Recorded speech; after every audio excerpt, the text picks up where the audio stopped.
it's very possible that at some point in your life, something that has happened, that was so earth-shattering and disappointing that it left you marked for years. The hurt, the anguish, the frustration, and at times the despair can become such a burden that it's nearly impossible to overcome. I've seen people go through some things like that and talk about how they're just ready to totally sit down and give up. Give up on their faith, give up on life, give up on things they were involved in, give up on other people because the hurt is so bad. I've seen people get so bitter that they can't function anymore. All life is criticism. All life is a pity party. All life is poor me.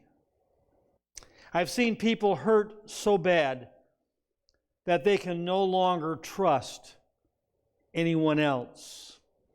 Anyone who listened to the Good Friday service would have heard some words that I gave in my portion of that talked about a thing of committing. I commit to somebody else. I commit to something.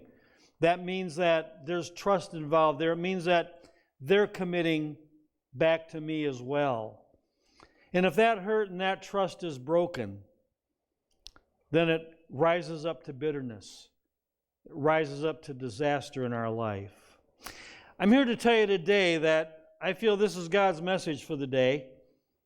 I don't know for sure who it's for, but some years ago it developed through a comedy of errors, and this week it just kind of popped back into my head and fell open into my Bible again. So I ask you this morning to listen up. You may find something helpful, something you need. Here's the message. Jesus Christ is Lord over all. He's Lord over discouragement. He's Lord over doubt. He's Lord over despair. He's Lord over disgruntlement. And He can give your joy back to you. You might be sitting there in your home right now asking me, what does that have to do with Easter? It has everything to do with Easter, not just because He's alive, but I want you to think about the disciples and the followers of Jesus Christ back after that first Good Friday when Jesus hung on the tomb. They were discouraged. They didn't know which way to turn. If you look up in the Bible through different places, you find that they had given up hope. Jesus Christ was dead. He was gone. Their friend that they had trusted in was no longer around, and they really didn't see the need to go on. Something had not clicked in their minds from all the things that Jesus had told them quite yet. If you look in Luke chapter 24, you find that they were bringing spices they had prepared for the embalming. If you look in Mark 16, you find them going to do the final embalming. And if you look in Matthew 27, verse 61, you find them sitting over against the tomb. They had gotten to the tomb. They were expecting just to sit there. We can understand that. People will go to the cemetery and they will talk to their deceased loved ones there at the cemetery. It gives comfort. And so here they were at the tomb, but the tomb was open. They thought the Roman soldiers had sold Jesus' body. That even led more to their discouragement and their anxiety and their angst. If you look in Luke 24 and Matthew 28 and Mark 16, you find that those scriptures indicate to us that an angel came and talked to the women who were at the tomb that morning. John chapter 20 identifies Jesus as being there talking to Mary. And immediately her discouragement left her when she realized who it was.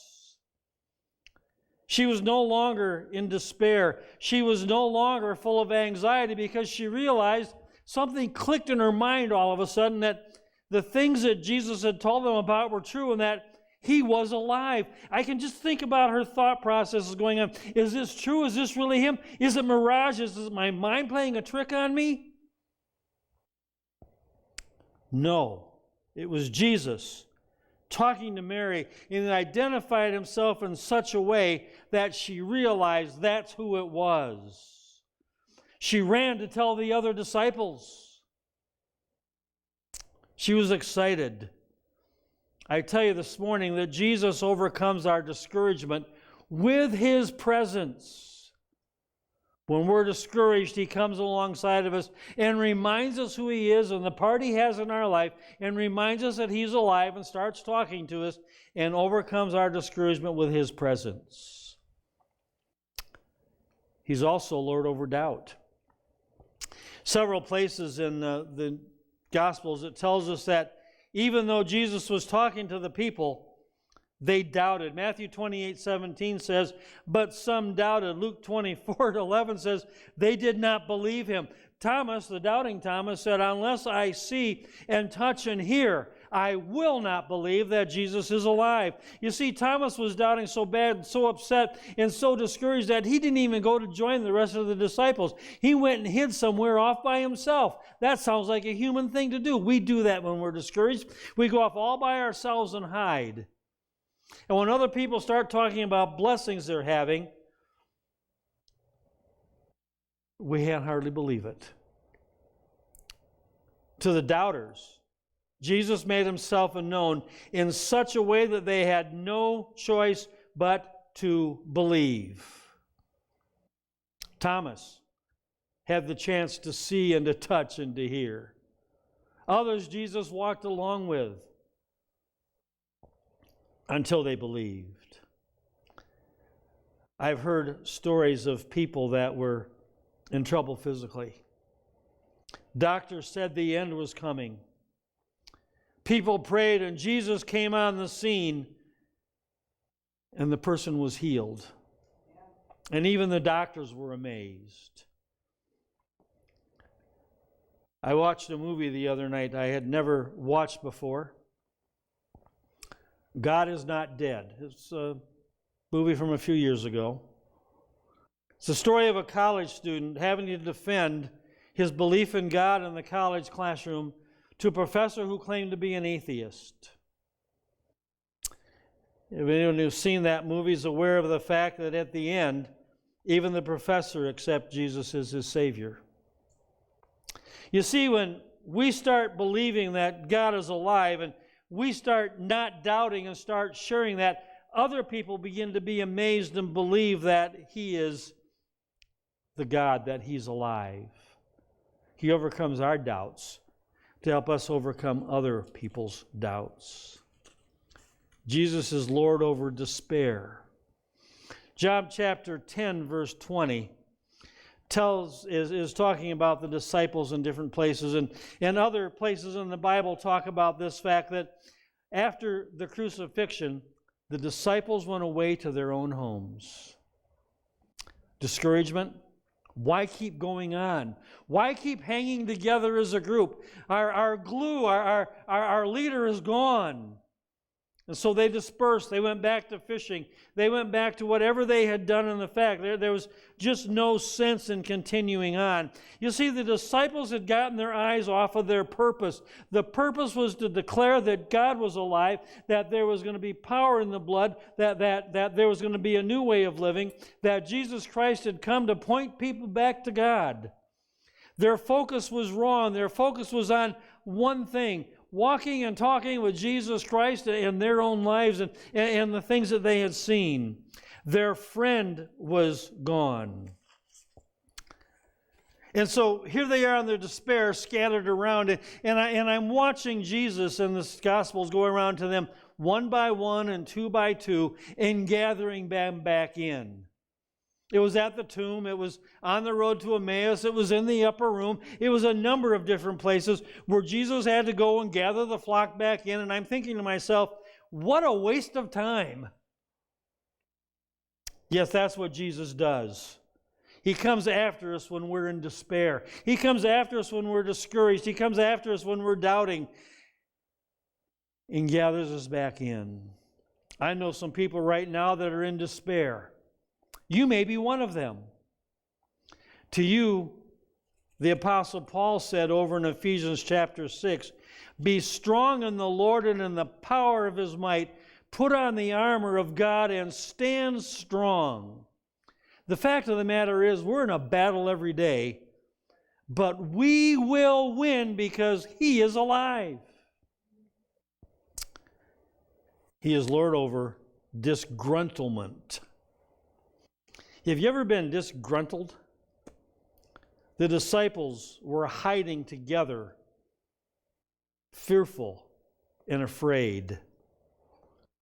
I can hear them now. This is after the crucifixion. Nothing was right. Everything was wrong. How could this happen? How could they do this to us? How could the Romans come and take Jesus away from us? And I can just hear him going on and on and on and moaning and groaning. It was a type of situation where they couldn't see the forest for the trees. They couldn't see the big picture because of the problems. We do that in our lives. Little things come along. They get into our lives and we start grumbling about this thing or that thing or another thing. And before long, we're disgruntled and we can't see the fact that God's alive in our lives and wants to keep us going every day. In Mark chapter 16, Jesus scolded the disciples for their unbelief and their hardness of heart because they did not believe those who had seen Jesus. Jesus came to take away the grumpies. I've come to several conclusions. God will go to great lengths to get our attention in matters of life and in keeping a good spirit. If you look through the whole Old Testament, you see him going after the Israelites time after time after time. He went after the disciples. He went after Paul before he was Paul. He went after so many because he wanted to redeem man. Let me ask you, how many times has he had to rescue you? How many times has God had to come to you and pull you back into the flock because you were just drifting somewhere, because you were doubting, or because you were discouraged, or because you had the grumpies? The second thing I've come to the conclusion is this: God expects to stop the grumpies to get them to start praising. I think it's Luke 19:40 that says, if we don't praise, even the stones will cry out. I've thought about that verse a lot, and I've never heard a stone scream. I've smashed a few stones with a hammer at times just to get some little pebbles, but I've never heard them scream. But I have heard the earth praise. When we lived on the Nazarene campgrounds in Michigan, we had 3 small lakes there. The big one was called Sandy Bottom. I had never known it as anything other than Sandy Bottom. It actually has a name called Lake Cohocton, which is Cohocton Township, which is where it's located. I was out there one day. It was early spring, late winter. It was bitter cold. I was standing out there, and I kept hearing this cracking and popping noise. It almost an exploding noise. It was resounding through the entire area. And I was trying to trace where it was, and while I'm walking around, here came a familiar car pulling up by me, and it was our district superintendent had come out, and I knew he was coming out to meet with me that day, and I told him I'd be out walking around, and he found me, and I mentioned to him what I was doing. He said, "Let me show you what's happening." And we walked down by the lake, and he said, "Hear that?" And it was really loud then. It was almost like dynamite going off at times, an explosion. And I said to him, "What is that?" And he said, "Well, you've got that ice on that lake, and what is it now, 10, 11, 12 inches deep?" I mean, it had been a really cold winter. And he said, as the sun is shining on that ice, it's expanding. As it expands, it's popping and cracking. And about that time, this loud crack came, and explosion almost came, and we could see a crack going down through the ice across the lake. It was nature singing God's praises. Third thing I have to say is I have come to the conclusion that those who refuse to praise and pray and show God's power in their lives will be taken out of play until they do. Can't tell how many people down through the years have had the grumpies, have all of a sudden just been out of sight, out of mind. Maybe they've been taken out of play by illness, or something has come in their life that has just pulled them away and just taken all of their time. And they've come back and they've said, God got a hold of me during that time and reminded me that I need to praise. And so I started praising, and God brought me back. Praise. The disciples started praising that morning. And as they praised, they got over their grumpies and they began to realize that Jesus was alive and that everything that he had told them was true.